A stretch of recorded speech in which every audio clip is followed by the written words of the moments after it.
Hi ನಮಸ್ಕಾರ ಎಲ್ಲರಿಗೂ ಅನಾ ಪ್ರಾಪರ್ಟಿ ಒಳಗೆ ಸ್ವಾಗತ. ಸೊ ನಾನಿವತ್ತು ನಿಮಗೆ ತೋರ್ಸಕ್ಕೆ ಕೊಟ್ಟಿರೋ ಈ ಒಂದು ಲ್ಯಾಂಡ್ ಬಂದು ಕಂಪ್ಲೀಟ್ಲಿ ಅಗ್ರಿಕಲ್ಚರ್ ಇನ್ವೆಸ್ಟ್ಮೆಂಟ್ ಅಥವಾ ನೀವು ಫಾರ್ಮ್ ಹೌಸ್ ಕನ್ಸ್ಟ್ರಕ್ಟ್ ಮಾಡ್ತೀನಿ ಬೆಸ್ಟ್ ಲೊಕೇಶನ್ ಅಂತ ಹೇಳ್ಬೋದು. ಯಾಕಂದ್ರೆ ಈ ಒಂದು ಲ್ಯಾಂಡ್ ಏನಿದೆ ಇದು ಕಂಪ್ಲೀಟ್ಲಿ ಫ್ಲಾಟ್ ಲ್ಯಾಂಡ್ ಇದೆ, ಜೊತೆ ರೆಡ್ ಸಾಯಿಲ್ ಇರೋದ್ರಿಂದ ಅಗ್ರಿಕಲ್ಚರ್ಗೆ ದಿ ಬೆಸ್ಟ್ ಅಂತ ಹೇಳ್ಬೋದು. ಹಾಗೆ ಈ ಒಂದು ಲ್ಯಾಂಡ್ ಡೈಮೆನ್ಷನ್ ಏನಿದೆ ಅಂದ್ರೆ 2 ಎಕರೆ 10 ಗುಂಟೆ, ಅದರಲ್ಲಿ 9 ಗುಂಟೆ ಖರಾಬ್ ಬರುತ್ತೆ. ಹಾಗೆ ಇಲ್ಲಿ ಸುತ್ತಮುತ್ತ ತುಂಬಾ ಕೆರೆಗಳಿರೋದ್ರಿಂದ ನಮಗೆ ಆರಾಮ್ಸೆ ಒಂದು 300 ಇಂದ 400 ಫೀಟ್ ಒಳಗಡೆನೆ ಬೋರ್ ಹಾಕಿದ್ರೆ ನೀರು ಸಿಕ್ಬಿಡುತ್ತೆ. ಸೊ ನೀರ್ ಬಗ್ಗೆ ಯಾವುದೇ ಚಿಂತೆ ಸಿಗೋದಿಲ್ಲ. ಹಾಗೆ ನಮಗೆ ಲ್ಯಾಂಡ್ ಮುಂದೆನೆ 30 ಫೀಟ್ ರೋಡ್ ಕೂಡ ಇದೆ. ಸೊ ಆರಾಮ್ಸೆ ಹೆವಿ ವೆಹಿಕಲ್ಸ್ ಕೂಡ ಮೂವ್ ಆಗ್ಬೋದು ನಿಮ್ಗೆ ಏನಾದ್ರು ಕೆಲಸ ಇತ್ತು ಅಂದ್ರೆ. ಸೊ ಅಗ್ರಿಕಲ್ಚರ್ ನ ಬಿಟ್ಟು ಇಲ್ಲಿ ನೀವು ಬೇರೆ ಏನಂದ್ರೆ ಪಾಲಿಟ್ರಿ ಹಸ್ಬೆಂಡ್ರಿ ಎಲ್ಲ ಆರಾಮ್ಸೆ ಆಕ್ಟಿವಿಟೀಸ್ ನ ಇಲ್ಲಿ ಮಾಡ್ಕೋಬಹುದು. ಯಾಕಂದ್ರೆ ಇಲ್ಲಿಂದ ಟೌನ್ ಸಿಕ್ಕಾಪಟ್ಟೆ ನಿಯರೆಸ್ಟ್ ಡಿಸ್ಟೆನ್ಸ್ ಅಲ್ಲಿ ಇರೋದ್ರಿಂದ ಆಕ್ಟಿವಿಟೀಸ್ ನ ಇಲ್ಲಿ ಆರಾಮ್ಸೆ ನೀವು ಕ್ಯಾರಿ ಔಟ್ ಮಾಡ್ಬೋದು. ಸೊ ಈ ಒಂದು ಫಾರ್ಮ್ ಲ್ಯಾಂಡ್ ನ ಎಕ್ಸಾಕ್ಟ್ ಲೊಕೇಶನ್ ಎಲ್ಲಿ ಬರುತ್ತಪ್ಪ ಅಂದ್ರೆ ಇದಿರೋದು ಗುಡಿಬಂಡೆ.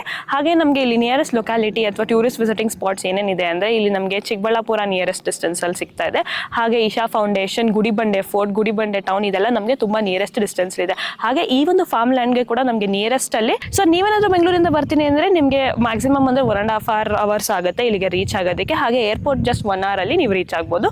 ಸೊ ಇನ್ಯಾಕ್ ತಡ ಈ ಒಂದು ಪ್ರಾಪರ್ಟಿ ಮೇಲೆ ನಿಮಗೆ ಇಂಟ್ರೆಸ್ಟ್ ಇದೆ ಈ ಕೂಡಲೇ ಆಪರ್ಚುನಿಟಿನ ಗ್ರ್ಯಾಬ್ ಮಾಡ್ಕೊಳ್ಳಿ. ಅಂಡ್ ಮುಖ್ಯವಾಗಿ ಇದರಲ್ಲಿ ಯಾವುದೇ ರೀತಿ ಬ್ರೋಕರೇಜ್ ಅಥವಾ ಕಮಿಷನ್ ಇರೋದಿಲ್ಲ. ಸ್ಟ್ರೇಟ್ ಡೈರೆಕ್ಟ್ ಓನರ್ ಜೊತೆ ನಿಮ್ಗೆ ಕಾಂಟ್ಯಾಕ್ಟ್ ಇರುತ್ತೆ. Thank you.